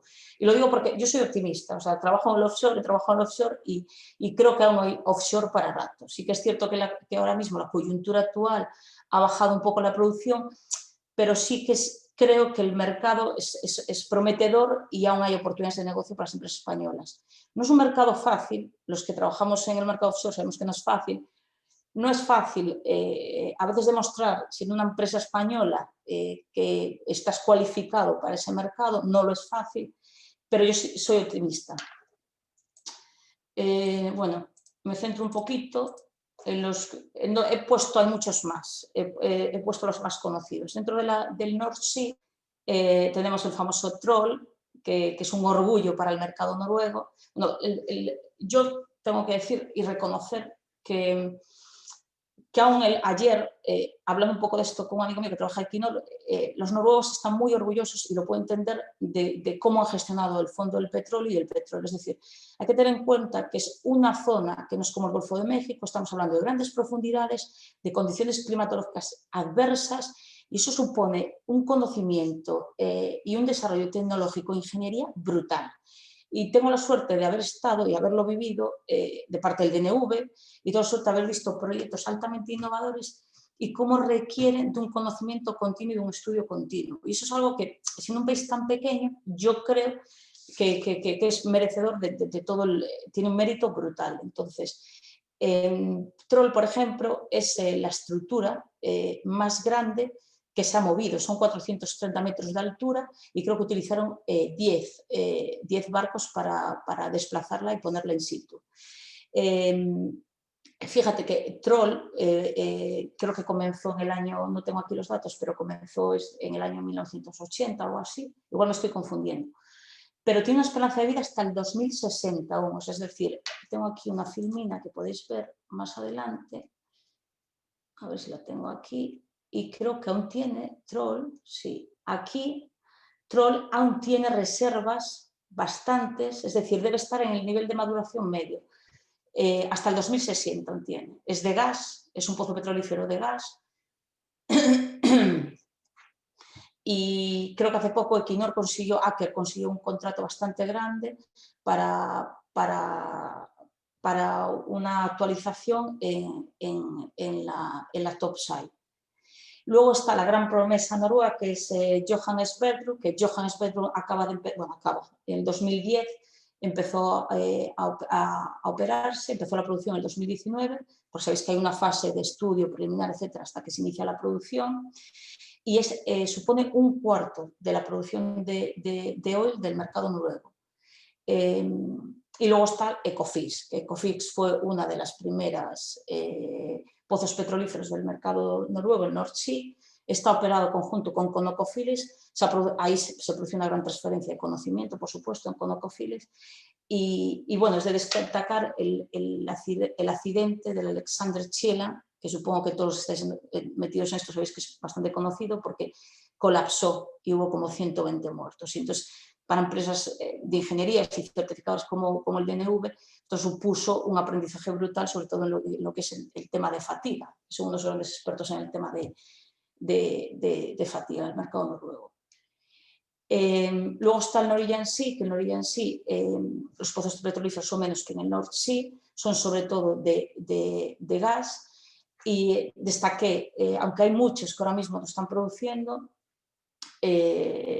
otros está Oxford y Hadron. Muchos de ellos no están produciendo porque lo que se está intentando también es llegar a unos recoveries cada vez mayores. Se está llegando a un recovery creo que de un 40-50%, y uno de los grandes retos a los que quiere llegar el gobierno noruego y el Norwegian Petroleum Directorate es a intentar a intentar establecer unos recoveries mucho más altos. Por ejemplo, en Oxford, y esto sí que hablo de memoria, creo que fue Aker Solutions el que diseñó el compresor de gas en Subsea para precisamente aumentar el recovery. Entonces, están constantemente innovando y creo que esto fue un ingeniero de Aker Solutions, me suena de cuando estaba allí esto. Bien, y luego el Feñafil, pues fíjate, os pongo un link a una noticia que es Neptune Energy makes discovery near Feñafil, y esto es reciente, esto es de octubre, del 25 de octubre. Con esto que trato de decir, es decir, yo no he hecho un análisis exhaustivo de lo que está pasando ahora mismo en el mercado noruego, pero sí que las noticias, o sea, el mercado noruego es un mercado muy activo, tanto el maritime como el offshore. Os pongo este enlace para que veáis que aún hay proyectos avanzando y se está moviendo, es decir, no está totalmente parado, porque la imagen que tenemos un poco del oil and gas es que no es rentable ya y que en breve se muere y que bueno, ¿para qué me voy a introducir en este mercado que aún no que en poco va a morir? Bueno, tenemos oil and gas para rato y sobre todo gas. Vale, y luego el Barents Sea, bueno, el Barents Sea es una zona muy complicada porque estamos hablando de temperaturas muy bajas y hay dos pozos petrolíferos. Y lo dicho, lo último que leía era que Goliat ha tenido problemas, la producción no es como se esperaba, están debajo de los márgenes que barajaban, o sea, aún hay muchísimo margen de maniobra en esa zona. Bueno, es harsh weather y cold climate conditions. Barents Sea hay discrepancias. Sé que hace poco el gobierno noruego ha autorizado a Equinor a seguir operando en el Barents Sea, pero las asociaciones de ecologistas noruegas y los noruegos no lo ven con muy buenos ojos la operación en esa zona. Entonces, esa zona yo creo que es una zona que seguramente en un futuro sea unas zonas prometedoras, pero ahora mismo no es una de las zonas a las que esté totalmente establecida la producción de petróleo. Vale, ¿cuál es la situación actual? Pues la situación actual, como veis este gráfico, es la producción de petróleo ha llegado a un pico máximo sobre el 2003-2004 y a partir de ahí ha descendido, mientras que la producción de gas ha empezado a aumentar. Y aparte tienen bastantes reservas de oil and gas. Para que os hagáis una idea, en el año 2004 la producción era de 264 millones de metros cúbicos, el 2018 227,3 y el año 2019 214. ¿Qué ha pasado? Que la mayoría, en esta gráfica se ve la producción de petróleo para distintos campos petrolíferos y estas son las reservas que quedan. Muchos de los campos petrolíferos, como os decía, han llegado al nivel de maduración medio, porque es una maduración natural, es decir, llegas a un nivel de producción, a partir de ahí desciendes, y esta caída de producción no ha sido aún compensada. Entonces, por eso yo soy optimista también. Como resultado, ¿qué esperan? Estoy hablando a largo plazo, un poco excluyendo la situación actual del coronavirus. Entonces, los próximos años se espera que se incremente la exploración de pozos petrolíferos, sobre todo del 2020 al 2024. Algunos pozos, como os dije, el Johan Sverdrup, Martin Linge, Austin y Johan Castberg, siguen teniendo un gran atractivo de inversión y siguen estando ahí. Uno de los grandes objetivos es lo que os comentaba, el Enhanced Oil Recovery, que es mejorar el que está en torno al 47%, 50%, mejorar de manera más eficiente la producción del petróleo. Y por otro lado, la situación de futuro, esto es un poco ya pronóstico, es decir, el coste del barril en noruego está en torno a los 25, entonces asumiendo que pueda llegar a los 50, luego estaba en 38,40 el otro día, asumiendo que puede llegar a los 50, el gobierno noruego dice que la exploración sigue siendo beneficiosa. Como os decía, el foco está puesto en Barents Sea y en las Lofoten Island, pero bueno, ahí vamos a tener que ver un poco cómo actúa el gobierno noruego. La última noticia que he podido leer en prensa es que Noruega propone abrir 125 nuevos pozos petrolíferos en el Barents Sea. Pero bueno, como he dicho, el Barents Sea es una zona donde las condiciones climatológicas son adversas, exige pues, que haya climatización de cubiertas, climatización de gelide, las condiciones técnicas son muchísimo más complejas. Y luego, lo que os comentaba, Equinor acaba de el gobierno noruego acaba de dar licencia para permitir una perforación en el North Sea, esto hace poco. Soledad, te voy a pedir que vayas un poquito más rápido porque se nos está agotando. Nos vamos a pasar de tiempo en la jornada. Nada, oportunidades del mercado noruego, un poco para incidir en lo que ya han comentado de la embajada noruega, apuestan por la transición al eólico, por supuesto, con todo lo que ello implica, incluso lo que no se ha nombrado, pero las self-help units, las jackups, sé que es un mercado que está en auge y que tiene un gran futuro. Aker va a invertir muchísimo en el wind offshore. Me llegaba el otro día una noticia también de que Greenalia, que es una empresa gallega, está en acuerdo con los noruegos para invertir muchísimo más. Y luego el tema de la acuicultura, que todos sabemos, el tema de la acuicultura está dando pues, muchísimo a los pequeños astilleros noruegos, están haciendo muchísimas embarcaciones para el tema de acuicultura y no solo eso, que hay un trasvase del mercado offshore en el tema de la acuicultura. Y no lo dejo aquí porque podría seguir hablando horas y horas y horas. Entonces, si alguien, poned luego mi correo y si alguien por lo que sea le puedo servir de ayuda, le puedo proporcionar más información, pues sin ningún problema, o sea, para lo que necesite.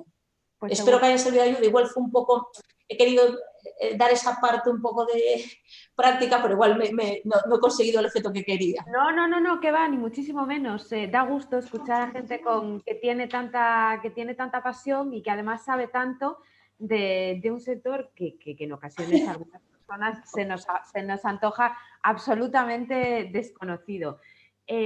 Os recuerdo a todos los participantes en este seminario que está nuestro chat abierto. Te voy a pedir, Soledad, si puedes ya quitar el compartir pantalla cuando tengas un momento. Nada,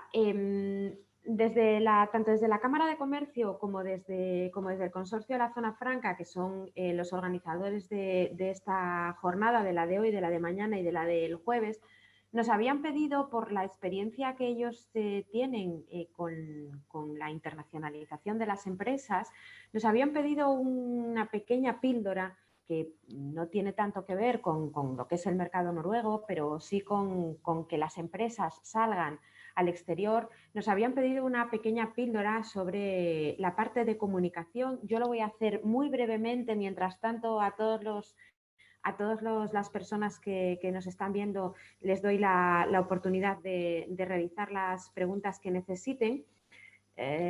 Vamos allá, iniciar presentación. Y os lo voy a contar de una manera muy breve. Bueno, yo soy la directora de comunicación y marketing de Navalia. Muchas veces ocurre, y lo ha comentado Carmen ahora, que el COVID ha puesto en valor una serie de oportunidades, ha puesto en valor las limitaciones que en este momento teníamos desde un punto de vista a nivel de relaciones humanas, pero también ha puesto en valor una parte fundamental y es la tecnología. Entonces, hablando de la comunicación y las relaciones internacionales, yo parto siempre de dos frases que para mí me han acompañado en toda mi carrera, y es que lo que no se comunica no existe, y cuando las empresas no están comunicando y generalmente mal. Es decir, muchas veces nos encontramos con empresas pues, que tienen unas herramientas de comunicación que no utilizan. Y normalmente cuando nosotros a día de hoy queremos informarnos sobre una empresa, a lo primero que vamos a acudir es a la tecnología, a Google, a Internet, a saber qué es lo que está pasando ahí, qué es lo que dicen de esa empresa. Y muchas veces nos encontramos con que hay empresas que directamente no dicen nada y lo están haciendo mal. Brevemente os diré que en ocasiones también yo personalmente incluso me encuentro con empresas a las que les pides datos, pues por ejemplo, para venir a nuestra feria, y no saben muy bien qué es lo que tienen, qué es lo que no tienen, no saben muy bien cómo comunicar, qué es lo que van a hacer. Hay veces que, apuntaba Soledad, hemos hablado de empresas muy grandes, pero bien es cierto que hay un grueso muy importante de pymes que trabajan dentro del sector y que evidentemente no tienen un presupuesto pues, para tener un departamento de comunicación o prensa, un departamento de marketing, y a veces pues, te llega el de ventas, en la parte comercial, ¿no? Pues vamos a hacer pues, un anuncio en prensa, ¿no? En una revista, y no hay una estrategia muy clara. Entonces, para saber diferenciar qué es la comunicación y qué es el marketing, que muchas veces no se sabe, hay que irse a la definición clásica de marketing. Probablemente todos lo sepáis, el marketing es la ciencia, los sistemas y las herramientas que estudian la relación que tiene nuestra empresa con el mercado, es decir, el valor que nosotros creamos como empresa, cómo lo comunicamos, a quién, cuándo, dónde, en qué momento y cómo es nuestro valor cuando lo entregamos. Para diferenciar correctamente las dos partes, lo que es comunicación y marketing, en 1960 Jerome McCarthy definió el concepto de las famosas 4 Ps, Product, Price, Placement y Promotion. El producto, nuestro valor, qué es lo que hacemos, cuál es nuestro servicio, qué es lo que nosotros queremos poner en el mercado, el precio, cuánto vale lo que hacemos, el placement, dónde lo distribuimos, dónde vamos a entregar el valor, y la promotion, cómo comunicamos nuestro valor. Esa es la gran diferencia, que la comunicación es una parte del marketing y muchas veces esa parte no se entiende a la hora de hacer estrategia. Voy súper rápido porque no quiero dejar que ningún que ningún participante haga las preguntas que necesite. La comunicación, y más en los tiempos que corren ahora, lo apuntaba Carmen al principio de su intervención, es imprescindible para las empresas, absolutamente necesaria, y en ocasiones como la crisis que estamos viendo ahora, en la que ha habido muchas empresas que no han sido capaces de reinventarse, que probablemente tengan problemas económicos, resulta que son los departamentos de comunicación y marketing, que a veces están agrupados, son los primeros en sufrir los recortes, cuando es el error más grave que se puede llevar, o sea, que se puede implementar en ese momento, porque en momentos de crisis es cuando más se necesita comunicar hacia el exterior.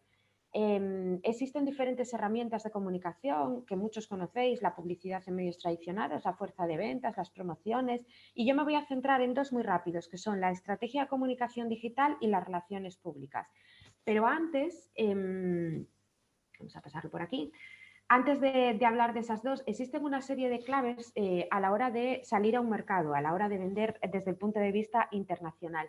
Previo a esto que os voy a contar, creo que muchas empresas deberían replantearse qué es lo que tienen, con qué herramientas trabajan, si existe una estrategia, qué es lo que tienen. Es decir, hacer una especie de pequeño DAFO en lo relativo a comunicación para saber de dónde parten.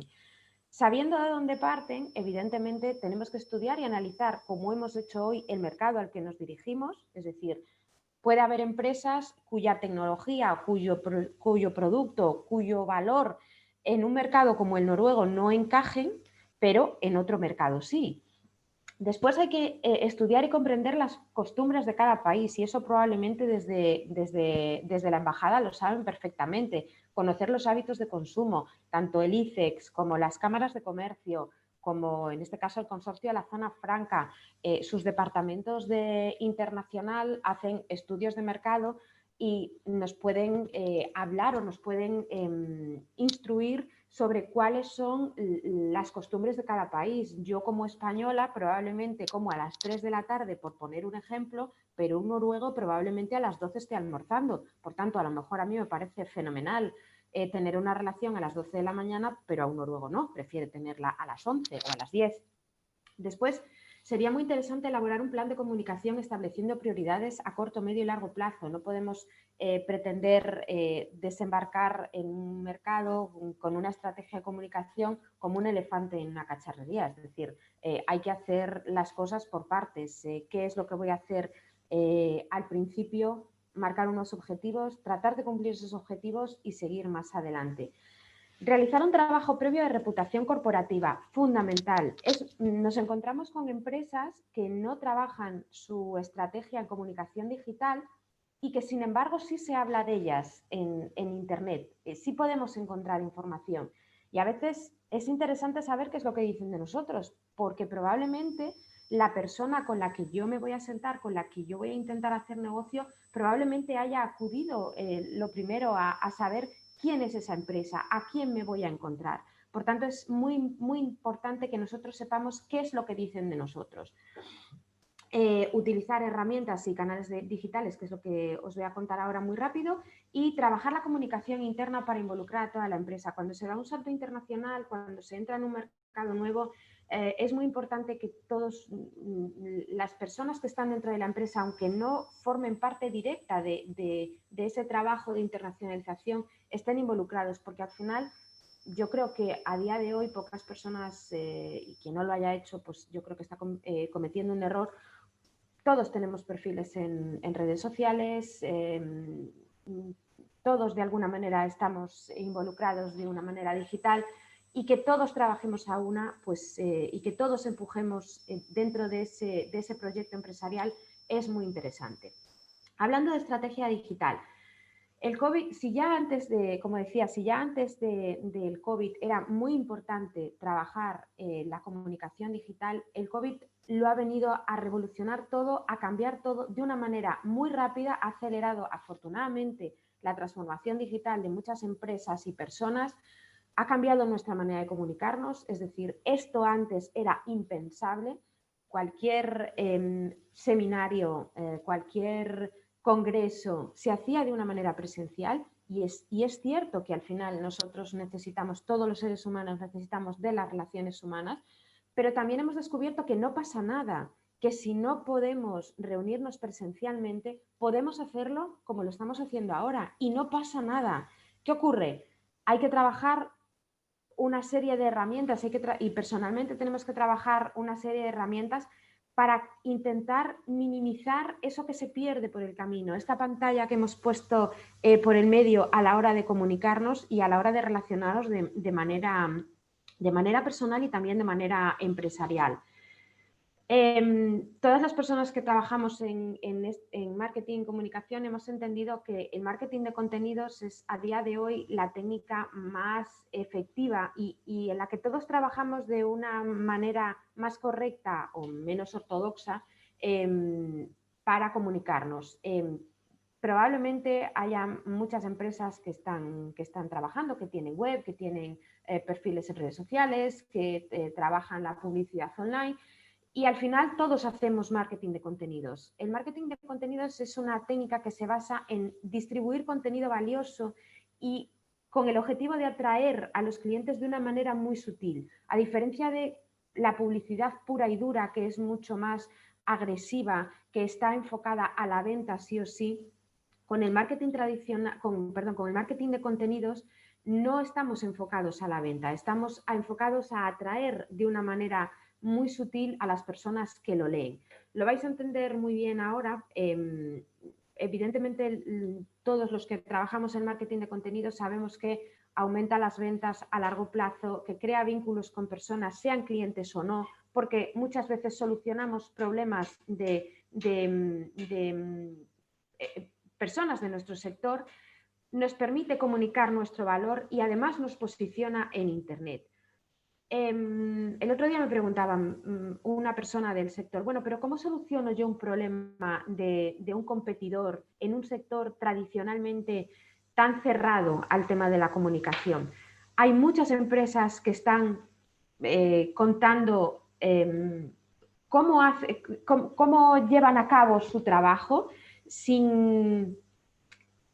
solventando soluciones. Por ejemplo, se me ocurre, hace un par de años tuve la oportunidad de asistir a un congreso que hablaba de construcción de cruceros y una empresa gallega que probablemente muchos de los que estáis aquí conozcáis se dedicaba, mejor dicho, a la dotación de hoteles y adaptó toda su producción, toda su empresa para ser capaz de dotar un crucero de lujo. Eso lo ha contado en un congreso, lo cuenta en su página web, en su blog, y al final es una manera de que el resto de las empresas entiendan que se pueden las empresas se pueden adaptar a otros nichos de negocio. Los canales de distribución de contenidos son los que muchos conocéis, la web, las redes sociales, los vídeos, los blogs corporativos, los materiales ricos como pueden ser ebooks, plantillas, informes, y hay otras maneras de comunicarse que es, pues, por ejemplo, tener artículos en revistas especializadas, participar en un webinar. Al final, a través de todos estos canales estamos distribuyendo nuestro valor, contando qué es lo que nosotros hacemos, pero no de una manera tan agresiva como es la publicidad de cómprame lo mío. No, yo te lo cuento de una manera mucho más sutil para que tú vengas a mí. Y ya muy rápido, y bueno, antes de terminar, perdón, nos encontramos muchas veces con que las empresas, sobre todo cuando empiezan, se rompen la cabeza muchísimo con el tema de la web. A mí me ha pasado incluso de encontrar empresas de hace no mucho que no tienen web y que se lanzan a la venta de mercados internacionales, y es dificilísimo que las empresas a día de hoy no tengan una web, o a lo mejor que inviertan en una web con demasiado contenido que no informa y que está todo muy deslavazado y que les han cobrado a lo mejor mucho, o han dedicado una parte muy importante de su presupuesto a ello. Por tanto, básico, las webs no hace falta que tengan mucho contenido, que estén muy desarrolladas. Es fundamental, en primer lugar, que estén en inglés. Para atacar un mercado, para salir al exterior, es fundamental que la web esté en inglés, aunque no esté en otro idioma, aunque no esté en español, que esté en inglés, que sea responsive. Nosotros estamos con esto absolutamente todo el día. Te encuentras con webs a las que vas a visitar a través del móvil que no se adaptan, que no lo ves, que no sabes cómo poner el móvil para poder encontrar, para poder ver todo. Datos de contacto que no encuentras tampoco. Yo soy una empresa de fuera que quiero contactar con una empresa española y no sé con quién tengo que contactar. No hay números de teléfono, no hay un correo electrónico. Enlaces que no funcionan. Ya digo, no hace falta tener grandes webs, sino webs operativas, en la que desde luego el vídeo o la imagen sea muy importante. Y para terminar, las relaciones públicas. Hablaba Carmen precisamente al principio de esto. Hemos perdido mucho y a la vez hemos ganado mucho con el tema del COVID. Nos encontramos también como, por ejemplo, creo que es dentro de esta semana que viene, ¿no? Creo que es la siguiente, la Cámara y el Consorcio de la Zona Franca organizan una misión comercial inversa. No es la primera vez que antes de la era COVID nos encontrábamos con que los encuentros comerciales que tienen una temporalidad, es decir, las reuniones duran 15 minutos, nos sentamos delante de la persona, empezamos a contarles lo maravilloso, lo bien que lo hace nuestra empresa, la historia de nuestra empresa, y cuando tenemos que entrar a la venta, cuando tenemos que entrar vamos a sentarnos a ver en qué podemos colaborar, resulta que se nos ha acabado el tiempo. Por tanto, es muy importante que las personas que se dedican o que están enfocadas en la parte internacional trabajen en el elevator pitch. El elevator pitch, como muchos sabéis, es un anglicismo que se utiliza, bueno, viene a ser como un impulso dentro del ascensor, que se utiliza para presentar un proyecto a clientes potenciales, pero de una manera muy rápida. En las rondas de inversión se utiliza un minuto, un tiempo muy, muy pequeño, pero es importante trabajarlo para estar acostumbrados a ser capaces de sintetizar, a ir al grano enseguida, a definir, y utilizando las 3Ds, la que nos define, la que nos diferencia de la competencia y la que hace que nosotros seamos capaces de despertar el interés hacia la persona que tenemos enfrente. Esto a día de hoy se ha hecho sumamente importante y fundamental cuando tenemos además a mayores una cámara por el medio que nos limita mucho todos los estímulos que normalmente tenemos cuando tenemos delante a una persona. La comunicación no verbal juega una parte muy importante. Probablemente cuando tenemos una cámara por el medio o utilizamos una herramienta como puede ser esta, podemos distraernos, apagar la cámara, coger un móvil, distraernos con otras cosas. Por eso, a día de hoy, si antes era importante, a día de hoy lo es aún más. Yo termino aquí, no he podido de verdad ser más rápida con el encargo que tenía. Y voy a irme un momentito al blog, al chat, para ver si tuviéramos alguna pregunta. Teníamos una del principio que le preguntaban a Carmen, lo preguntaba Javier Moreno, sobre si podía dar alguna pista sobre la eólica marina. Yo creo que tanto Nicolás como María han desarrollado un poquito más el tema de la eólica marina. Yo creo que ha sido Nicolás el que ha puntualizado algunas cosas. No sé si Javier ha quedado claro o bueno, o si podríamos dar alguna, no sé si queréis dar alguna pincelada más, Nicolás o María, acerca de la eólica marina, que es lo que tenemos aquí como pregunta. ¿Hacia dónde van a ir? Aunque yo creo que ha quedado muy bien definido, pero ¿hacia dónde podrían ir esas pistas que nos preguntan por aquí? A ver, ahí está, Nicolás. Bueno, bueno no sé si quiere María decir algo. Yo de lo que sabemos, que lo que es la eólica marina, lo que es flotante o en la costa, el tema medioambiental ha tenido mucho efecto aquí en Noruega. Es decir, mientras la gente no afecta a sitios turísticos o esté un poquito más mar adentro, los proyectos se van a ir sacando. Los proyectos, lo que son fijos en tierra, en onshore, sí que han tenido una serie de problemas porque son los ayuntamientos los que dan las concesiones para la instalación de estos parques eólicos.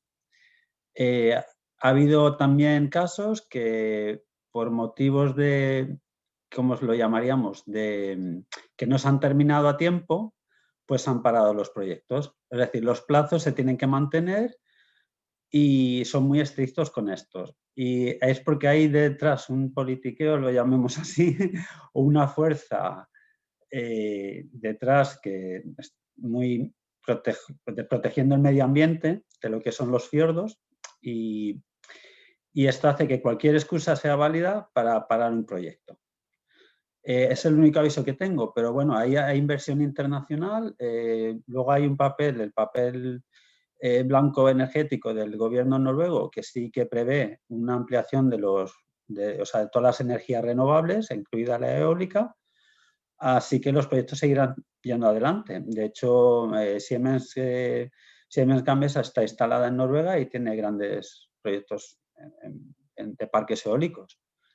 Es lo único que puedo decir. No sé si María quiere añadir algo más, pero eso es un poco la visión que hay hoy por hoy en día. Es decir, hay proyectos, los eólicos han probado, incluso el Instituto de Investigación SINTEF tiene y hay empresas españolas que han ido allí incluso a probar, ¿cómo se llama?, diferentes molinos, unas maquetas, simulando pues, olas en alta mar, porque están mirando la posibilidad de, en vez de tenerlos tan cerca, pues tenerlo en alta mar. Bueno, Equinor, la empresa noruega estatal de petróleo, ya sabemos que sí que tiene experiencia en Hywind, en Escocia y en varios sitios, en Reino Unido, pero aquí en Noruega son más, por lo que estamos hablando, han sido más, se han mantenido tanta actividad, pero sí que tienen experiencia y claro, con el tiempo, pues según el público lo vaya aceptando más, pues habrá más actividad, no me cabe duda, que es el futuro, las energías renovables. No sé si María quiere decir algo más. Gracias. Espera, ahí está. No, yo realmente estoy de acuerdo con Nicolás.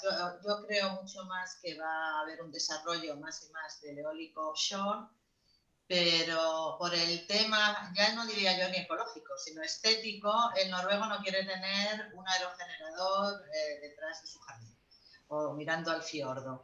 Entonces hay una gran oposición que se enfrenta por otro lado que el gobierno sí quiere, porque le ve muchísimas oportunidades, pero no sé yo hasta qué punto los objetivos que se han marcado los van a poder cumplir. Sí, todo lo que es offshore, sí, incluso lo que están haciendo, pero en España, como habíamos hablado antes, de lo que Equinor quiere hacer con, le llaman floating offshore, que claro, que supone un desarrollo espectacular, porque imaginaos que si esto se puede hacer plataformas flotantes, el ahorro de costos es tremendo. Pero bueno, seguro que Sonsoles sabe muchísimo más de esto que su tema y es la técnica aquí. Pero sí, yo le veo esa oportunidad sobre todo del sector. Estoy de acuerdo con lo que ha dicho Nicolás. Gracias. Bueno, yo lo único que quería puntualizar es que efectivamente quizá para muchas empresas el tema de las jackets y todos lo que quería poneros aquí, pero creo que no se va a ver, que Aker Solutions Rock acaba de anunciar que va a hacer una mega inversión brutal en eólicos. Pero aparte de eso, hay que pensar en toda la subestructura que implica el eólico, es decir, las plataformas flotantes, estructuras, embarcaciones. Sé, porque he hablado con gente que en el DNV ahora mismo están recibiendo muchos proyectos de Self-Elevating Units, jackups con Self-Elevating Unit precisamente. Ya cuando estaba yo en el DNV ya era un mercado potencial en Holanda y es las Self-Elevating Units para instalación de aerogeneradores.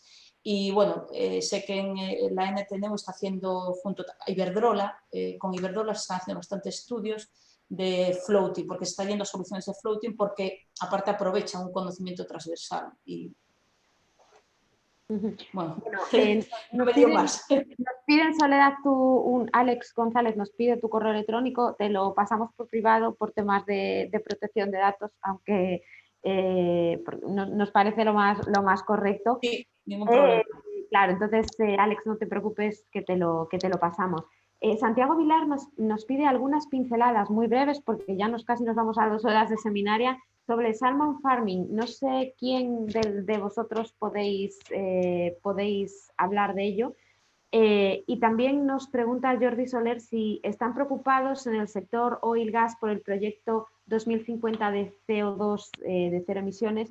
¿Cómo lo están solucionando las grandes empresas de combustibles fósiles como el oil and gas? No sé si se entiende la pregunta. Sí, hola, hola Nuria. Bueno, que yo sepa, pues es lo que estamos hablando de almacenamiento de CO2, tanto en buques y traslado a otros sitios. O sea, creo que ya están experimentando en usar incluso antiguos pozos de petróleo que ya están vacíos o de gas y volver allí a echar el CO2. No sé qué tecnología, tampoco me hagáis mucho caso que estoy hablando, no soy ingeniero, pero se ha hecho pruebas y es la idea, por eso no tienen tanto miedo. Y de allí que vaya a haber tanta inversión en tanto buques que vayan a poder hacer este transporte y como las bases para la tecnología para poder almacenarlo. O sea que sí que lo van a intentar combinar, pero claro, en el futuro y según según se vayan descubriendo pues energías alternativas, digamos, pues va a haber una reducción y aunque como ha dicho Soledad, las perspectivas son de aquí a muchos años, estamos hablando de 2050 todavía para seguir creciendo la producción, que están preparados para que una vez esto se acabe y van a tener que desmantelarlo todo, o sea que piensan ya en el futuro. Y gracias a Dios, como dice, bueno, sobre todo para los noruegos, el Fondo del Petróleo pues está realmente bien gestionado por el país y tienen allí unos ahorros pues pensando que esto se va a acabar. Es lo que puedo decir, pero vamos, les preocupa el tema de los gases desde luego y la forma de solucionarlo es esto, almacenarlo. Claro. Y aquí en España, en Noruega o en el extranjero, o sea, están hablando también de llevarlo a otros sitios, lo que tengo entendido. Gracias. Bueno, pues yo creo que más o menos hemos contestado a todos. También José María nos preguntaba que tenía interés con contactar con algún astillero especializado en buques de trabajo, embarcaciones no tripuladas para investigaciones.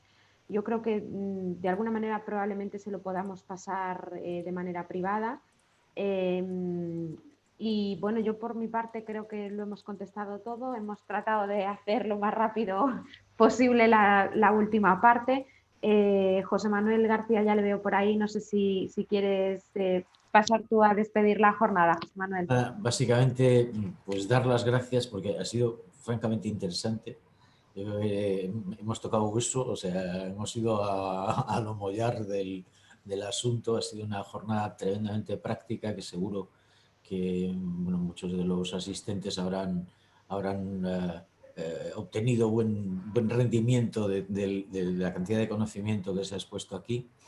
Y volver a agradecer especialmente a los ponentes, al Consorcio de la Zona Franca por su colaboración y la cofinanciación que prestan en la realización tanto de esta jornada como de esta misión inversa virtual del sector naval, y a todos los asistentes que esperamos verlos a menudo y frecuentemente enseguida. Mañana tenemos otra jornada de la misma línea en las jornadas de comercio exterior de la Cámara.